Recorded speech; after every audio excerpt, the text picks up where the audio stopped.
그래서 7번에 보면은 표기책에는 시간이 흐른 뒤에도 분석가 자신이 이해할 수 있고 심각한 의미의 상실 없이 다른 사람과 소통할 수 있는 기록을 제공할 수 있어야 된다. 그러면서 이제 중요한 말들, 이제 이런 말들이 있는데, 예를 들어서 이제 내가 그런 얘기를 했습니다. 예전에 이제 그 꿈을 분석을 했는데, 그 내담자가 꿈을 꾼 게, 자기는 도시 그 옆에는 해변가인데 큰 벽이 가로막혀 있으니까 해변가를 못 보는 거죠. 벽이 이렇게 가로막혀있는 이쪽은 해변가고 이쪽은 도로인데 자기는 이제 도시 한복판으로 일하러 가는 거죠. 혼자만. 그리고 많은 사람들은 도시에서 해변가로 이제 쉬러 가는 거죠. 그러니까 자기는 남들은 다 일하고 쉬러 가는데 나만 하고 나는 정겨운 바닷가도 보지 못하고 굉장히 우울한 거죠. 그렇잖아요. 답답하잖아요. 그런데 늘 아픈 사람들은 어두운 면만 보죠. 어쩌면 그렇게 어두운 면을 잘 찾아내죠. 난 바보 같아요. 예를 들어서 이제 이번에도 수수고 날인데 20년 전에 내 제자였던 친구가 연락이 왔어요. 이제 여자애인데 그럼 나이도 꽤나 먹겠죠? 근데 이제 교수님 보고 싶다고 교수님 그때 막 유학 마치고 오셔가지고 그때는 영어도 잘 가르쳐줬어요. 뭐 스타디 그룹도 줘주고 돈도 안 받고. 근데 지금은 에너지가 딸려가지고 잘 못해주지만. 그래서 스타디 그룹 조직해가지고 막 해서 이제 그때 그 그룹의 일원이었는데 쟤 누군데 기억하세요? 그랬더니 이름 딱 보니까 기억이 나더라고. 작고 꼬매하지만 아담하고 이뻤지. 내가 이제 그랬지. 그러니까는 이제 그 다음에 멀리서 뭐 어디서 경상도에서 사는데 얼른 뵙고 싶어도 못 뵌다고 그러면서 이제 언제 꼭 뵙고 싶은데 그러면서 나중에 끝들이 하는 말이 자존감이 많이 약해져서요. 난 지인 나한테 배울 때는 나 상담이나 심리학도 안 하고 뭐 그 상담도 안 했을 때야. 근데 얘가 왜? 그 말에 그랬나? 그래 내가 너 그 점애하고 예쁘고 귀여웠지. 그 말 때문에 이제 감을 잡았나? 그랬더니 벌써 딱 나오는 거야. 아주 자존감이 약해서. 거기서 자존감이 왜 나오냐. 그때는 무반응이죠, 나는. 그때는 반응을 안 합니다. 왜냐면 그 반응에서 더 좋을 게 하나도 없는 거죠, 그게. 너 왜 자존감이 약하냐? 넌 괜찮아? 아무 쓸데없는 말이에요. 아무짝에도 쓸데없는 말이에요. 그냥 가만히 있는 거예요. 그냥 그걸 담아두고. 그게 담아두기예요. 그걸 저장하는 겁니다. 저 교수님 저 아파요. 저 힘들어요. 저 힘들어요. 그때는 내가 내 기억할 때 내 열심히 하고 이쁘고 착하고 그랬잖아요. 그런 모습이 아니라 지금 힘듭니다 하는 거 얘기하는 거 아니에요? 그러면은 그 아픈 마음을 나한테 던졌잖아요. 담아두기가 힘들어서. 그럼 그냥 내가 담고 있어야지. 야, 너 베타가 어떻게 생겼고, 똥냄새가 많이 나고, 뭐, 덜 나고, 너 뭐, 괜찮으니까 너 먹어라. 아니면 너 뭐, 그래, 내가 알파에서로 바꿔줄게 기다려. 아니야, 뭐, 너는 참 성실한 아이니까 앞으로 잘 될 거야. 괜히, 짓 이기는 거예요. 그냥 조용히 담고 있는 거죠. 그러면은, 담고 있는데, 나도 모르게 지가 담아있는 것이 골이 가가지고요. 지 것이 될 수 있어요. 만나지도 않아도. 이 놀라운 정신세계는 시공을 초월해요. 내가 꼭 만나서 위로하고 그 친구가 나한테 상담 받아야만 되는 줄 아십니까? 그렇지 않아요.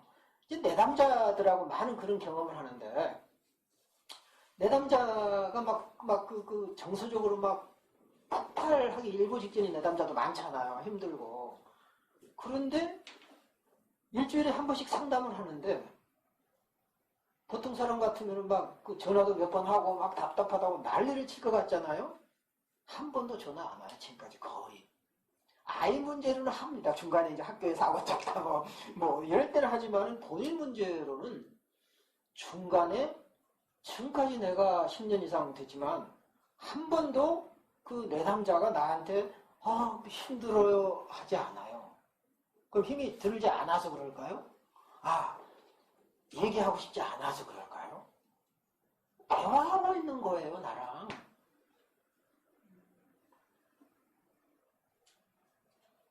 보이지 않는데 대화해요. 그리고 나는 그 내담자의 상태를 압니다. 잘 있겠네. 알아요. 느껴.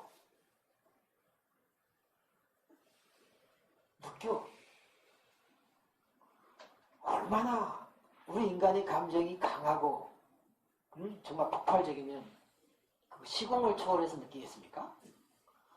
그걸 느끼려면은 정말 어쩌면은 그 미세한 바람소리 같은 그런 느낌 같은 어쩌면 그 공중을 타고 오는 이제 어떨 때 느끼냐? 예를 들어서 내가 그 사람을 그려봐요. 잘 있을까? 그려볼 때 탁 나한테 감이 오죠. 내가 편안하면 그 친구가 불편해. 내가 불편하면. 근데 내가 그 친구를 딱 떠올렸을 때 편안해. 잘 있네. 이런 거예요. 물론 그것이 내 감정인지 아니면 저쪽에서 오는 건지를 정확히 분별해내기는 어려워요. 그러나 인간에게는 직관이라는 게 있어요. 그래서 비욘도 직관적 통찰이라는 말을 잘 씁니다. 그 직관은 함부로 내리면 안 돼요. 내 입장에서 잘 있을 거다 하는 내 마음이 투사돼서 일어나는 건 아니고 있는 그대로를 느끼는 그런 사람들이 자연하고도 얘기를 하잖아요. 산천초목과도 그래서 얘기를 하는 겁니다. 교감을 갖는 거죠. 바로 그게. 그런 것을 여러분들이 키워야 됩니다. 그런 능력들을. 근데 그러면 어쩌면 이제 그런 능력들이 생길까? 상담 오래 한다고 생기나요? 공부 많이 한다고 생기나요? 인간에 대한 진실한 마음을 알고 상호 교감하기를 위해서 내 마음을 열어두면 오겠죠. 주어지는 거겠죠. 그게. 자, 그 다음에 14장 볼까요?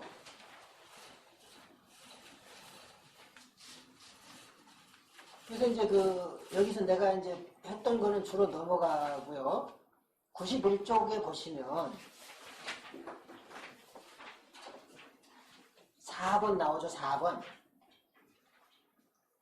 분석가는 그가 설명하도록 요구되는 정서적 경험의 복합성을 잘 알고 있어야 하면서도 이 세 가지 연결의 선택을 한정해야 한다. 굉장히 파격적인 얘기를 지금 비욘이 했습니다. 정서라고 하는 것은 내가 정서 심리학 책을 썼잖아요. 융심리학과 정서. 굉장히 정서라고 하는 것은 복합적이죠. 슬픔이 있으면 슬픔만 오는 게 아니잖아요. 죄책감이 있으면 죄책감만 오는 게 아니잖아요. 죄책감에 따라오는 게 슬픔, 분노, 불안, 두려움, 공포 이런 모든 감정이 따라옵니다. 결국 나중에는. 그러니까 이런 굉장히 정서적 경험이 복잡해요. 복잡함에도 불구하고 세 가지로 한정하라고 딱 얘기해버립니다. 그런 감정을 비욘이 몰라서 그랬을까요? L이나 H나 K로 한정해서 봐라.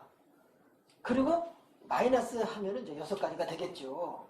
그래서 어떤 이런 감정이 사랑의 감정인지, 그러니까 비욘이 말하는 사랑이라고 하는 것은 포지티브 에너지일 수도 있겠죠. 긍정적인 에너지일 수도 있지 않겠습니까? 그리고 어쩌면 이 사랑이라고 하는 것은 관계의 능력이고 힘이라고도 볼 수 있지 않겠습니까? 사랑이라고 하는 것은. 그러니까 이 사랑이라고 하는 것은 단순히 누가 누구를 사랑하는 것이 아니라 긍정적인 에너지가 나가서 생명을 살리는 힘이 되지 않겠어요? 그러면 그런 관계를 내가 맺고 있고 그런 상태에 있는가를 L로 표시한 거죠. 그리고 H라고 하는 게 단순히 증오일까요? 자, 이게 그래서 우리가 이제 이 대가들의 이론을 공부하기 힘든다는 게 굉장히 상징적으로 얘기하는 겁니다. 단순히 증오하는 것일까요? 아니죠. 이것은 거부하는 마음이겠죠. 내 마음을 받는 것도 H에 해당이 되겠죠. 그리고 어떤 산과 같은 담을 쌓는 것도 H겠죠. 그렇지 않겠습니까? 그러니까 이 H라고 하는 것을 단순히 증오하는 마음이 아니죠. 그래서 세상과 단절하려고 하고 나를 닫아버리고 어떤 공격적이면서 어떤 파괴적인 힘 이런 거죠. 근데 그 파괴적인 게 반드시 나쁜 건 아니라 그랬죠. 파괴가 있어야 창조가 있거든요. 부셔야 새로운 게 나오죠. 기존 걸 남겨두고 증축하려고 그러면 결국은 부셔요, 안 부셔요? 결국 집도 부십니다. 증축 몇 번 하다가 부셔요, 안 부셔요? 결국 부십니다. 그냥 증축은 말 그대로 증축이고 개선이에요. 그 오리지널이 없어지지 않아요. 그리고 오리지널이 있으면 새로운 걸 못 지어요. 근데 시골집이 어떤 사람 다 그런 집을 봤어요. 난 완전히 시골 다 그런 건 아니지만 시골 땅이 넓잖아요. 그러니까 옛날 집을 안 부셔. 그리고 옛날 집을 그대로 놔두고 이제 새로 집을 지을 때 살림을 놔둘 데가 없잖아요. 그러니까 옛날 집으로 살림을 이제 그 있는 살림을 그대로 두고 새 집을 앞에 짓는 거죠.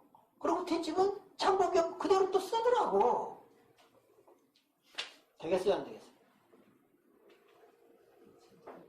효용성 면에서는 쓸모가 좀 있겠죠. 근데 그 집이 차지하고 있는 땅 위치, 모양 다 깨져버려요. 집터가 자리를 잡아야 할 터가 있거든요. 자, 원래 터의 3분의 1 정도 차지하지 않습니까? 보통 집은. 그래서 앞마당이 있고 뒷뜰 약간 있고 이래야 균형이 맞잖아요. 근데 원래 집이 있으니까 앞에 집을 지으면 가운데 짓겠죠. 모양이 납니까? 안 납니까? 앞에 텃밭을 만들어도 이뻐요? 안 이뻐요? 안 이뻐요. 그러니까 이런 어떤 집 모양을 해놓은 걸 보면은 이 사람의 정신의 구조를 알아요, 저는. 그리고 학교에서도 학생들이 보고서를 써고 발표하면 이 사람의 심리 상태를 거의 알 수 있겠어요, 난. 거의 알아요. 왜냐하면 이 정신구조의 반영이거든요, 전부. 근데 본인은 몰라서 글 못 쓴지 알아요. 아, 내가 뭐 공부 덜하고 기술이 없고 실력이 없어서 못 쓴지 아는데 나는 글을 읽기 전에 이 사람이 공부를 많이 했느냐 못했느냐를 보지 않아요. 아, 이 사람 1년 안에 끝나겠네. 아, 이 사람 5년 걸려도 안 끝나겠네. 그게 보이는데 뭐. 이 친구는 많이 알지만 빨리 못 끝내겠네. 아, 이 친구는 머리는 비상하지만 이거 안 되겠네. 좀 고생을 하겠네. 그 그림이 있는 거예요. 우리가 눈에 보이는 세계는 우리 정신 세계의 반영이에요, 다.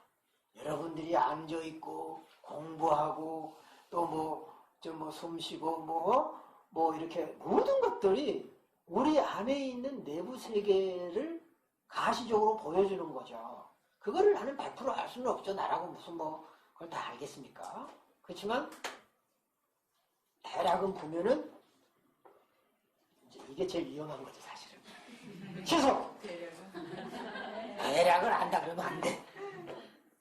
그래서 어렴풋이 그래서 90페이지 보면은 위에서 8절줄 보면은 내담자와 분석가 간에는 항상 뭐가 있어요? 링크, 연결이 있다 그랬죠. 내담자와 심리치료자 사이, 내담자와 그의 친구 사이, 내담자와 그의 친구의 분석가 사이에는 다양한 연결이 있습니다. 그 연결의 고리를 보는 거예요, 우리는.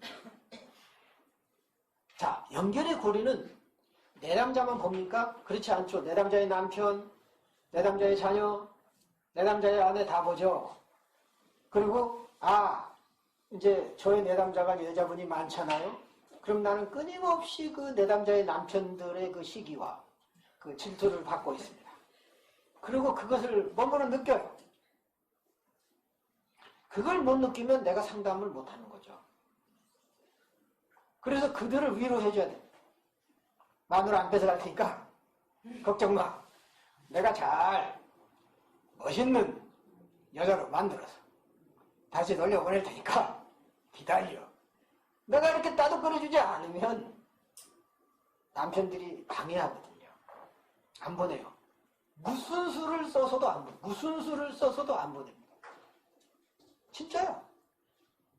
근데 나는 전혀 남편 얘기 안 하고 또 여기 오신 분도 나한테 남편 얘기 한마디 안 해. 그런 얘기 한마디도 안 해도 느껴. 알아. 이게 바로 정서적인 고리인 겁니다. 고리. 링크가 돼 있어요.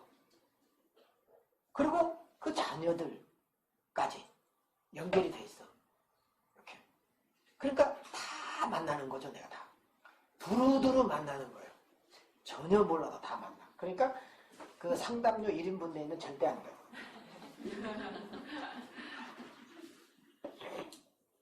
진짜야. 상담료가 비싸지 않아. 한 사람이 와가지고 몇 사람이 상담해 가는데.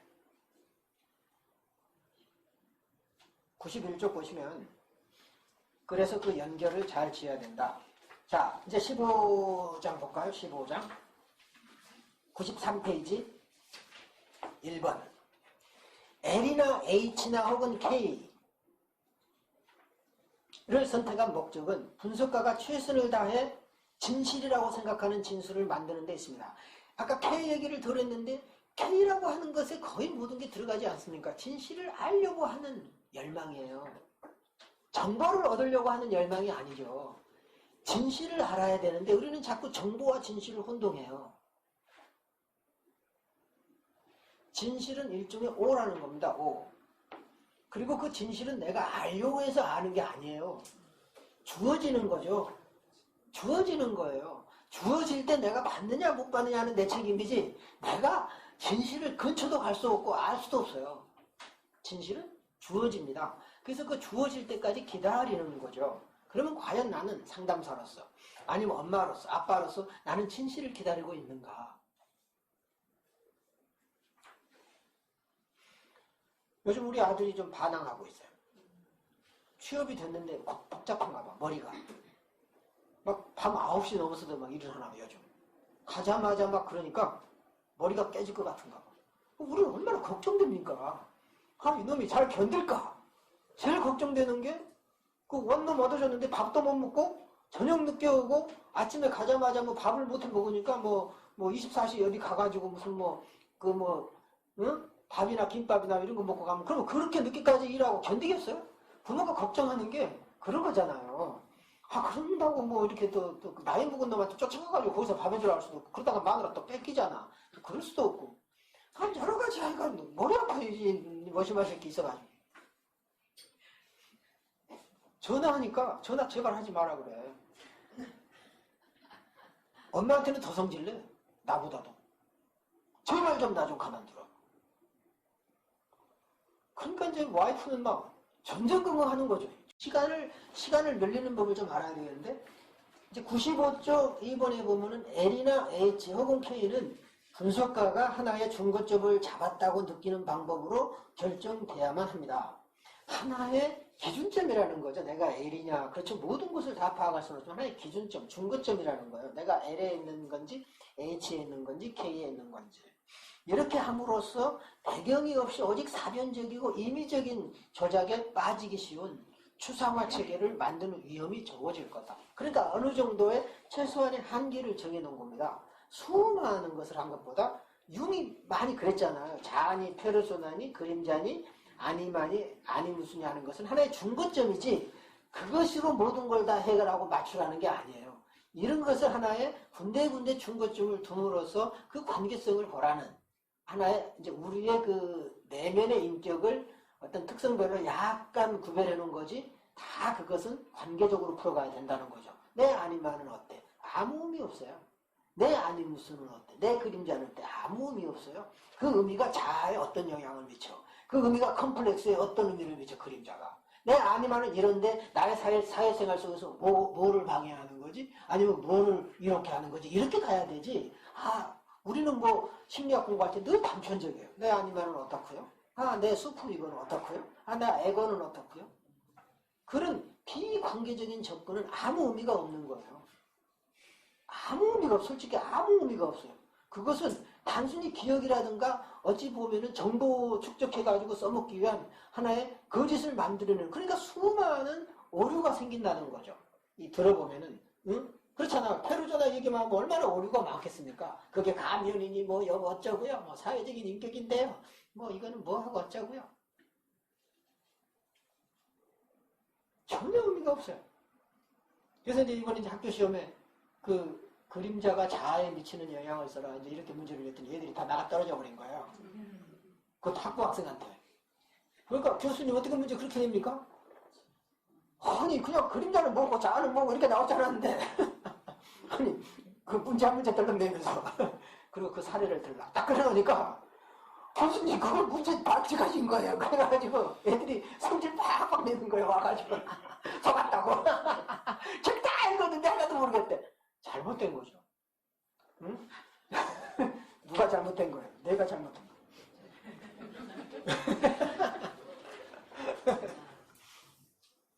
그래서 이제 16장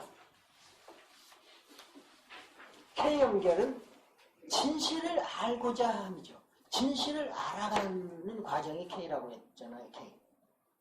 진실의 마음을 여는 거예요. 달리 말하면 진실의 마음을 여는 거예요. 알아간다는 게 자꾸 여러분들은 배운다고 착각합니다. 배우는 것은 경험, 정서적 경험으로 배우는 거죠. K는 분석가에게 중요하며 또 경험에서 배우기에 속하는 연결이다. 경험에서 배우는 것을 연결하는 것이 K지 지적으로 우리가 말하는 지식을 습득함으로써 배워지는 게 아니죠. 그래서 밑에서 둘째 줄로 L과 H처럼 K는 적극적인 연결을 나타낸다. L이나 H나 K는 굉장히 적극적이에요. 정서적인 연결 중에 가장 강한 거고 기본적인 원형들입니다. 사실은. 융의 여기 지금 어쩌면은 비연이 말하는 모델은 융의 원형의 개념하고 상당히 가깝고 상징의 개념과 상당히 가까워요. 또 X, K, Y라면 X가 Y에게 무언가를 한다. 알려고 노력한다. 그리고 Y가 알려지기를 바라고 기대한다. 두 사람의 분석적인 관계를 표현하고 하나는 담는 것과 담기는 관계입니다. 이 두 관계는. 그러니까 L이나 H나 K는 다 담는 것과 담기는 관계인데 내가 L로 담아주면은 담기는 자가 정말 그 사랑을 담고 있나. 그 두 개는 맞아야 되겠죠. 예를 들어서 나는 L인데 상대방은 마이너스 L이 될 수 있을까요? 대단히 어렵겠죠. 담는 것과 담기는 것인데 내가 진실로 사랑을 담아줘요. 그리고 진짜 사랑을 주면 그 사람은 진짜 사랑을 맡기는 거죠. 어찌 보면요. 그 내담자가 진정한 진실한 사랑을 맡겨야만 내가 L을 경험할 수 있죠. 진실한 사랑을 맡기지 않는데 어떻게 내가 L을 경험하겠습니까? 응? 그러니까 어쩌면은 이것은 담는 것과 담기는 그런 정서적인 관계를 얘기한다는 거죠. 알려고 하고 알려지기를 원하는 것이 맞아야 된다는 거죠. 그게 링크인 거예요. 링크. 오케이. 그래서 여기 보면은 그런 말이 있어요. 100페이지의 셋째 줄 X, K, Y와 X는 Y를 알아가려고 하고 Y는 X에게 자신이 알려지기를 원하는 거죠. 그 매개체는 뭡니까? O예요. O. O를 통해서 알고 O를 통해서 알려지는 거예요. 내가 아는 게 아니죠. 그렇죠. 내담자가 자기 자신을 알 수 있습니까? 자기도 모르는데? 그러면 상담자가 내담자를 다 알 수 있나요? 모르잖아요. O라고 하는 중간 영역, O라고 하는 어쩌면 중재자, 그렇죠? 그 O라고 하는 것을 매체로 해서 이루어지는 거죠. 다시 말하면 O 안에서 링크가 이루어져야 된다는 거. 그리고 그 O를 대변하는 게 정서라는 거예요. 참 기가 막히잖아요. 수도 없이 이 얘기를 해도 모르겠어요. 수도 없이 이 얘기를 해도 모르겠는데 모르면서도 기분은 괜찮잖아요. 그러지 않습니까? 그래서 보면은 그래서 그것이 표상하는 것을 명확하게 알기 위하여 내가 K의 부분으로 제시하고 있는 절차는 분석을 받으러 온 개인과의 동일시를 포함한다. 둘이 링크가 되면 동일시가 이루어지는데 부정적인 동일시가 아니에요. 여기는 어쩌면 O 안에서 합의를 이루는 거죠. 이게 융이 말하는 대극의 합의예요. 어쩌면 그 상담자와 내담자는 대극의 위치에 있지 않습니까? 그 대극이 하나 되고, 그렇죠? 영금술 안에서, 용광로 안에서 그 하나 되는 그 놀라운 경험을 하게 된다는 거죠. 이렇게 해서 또 쉬는 시간을 이제 갖고 또 하겠습니다. 수고하셨습니다.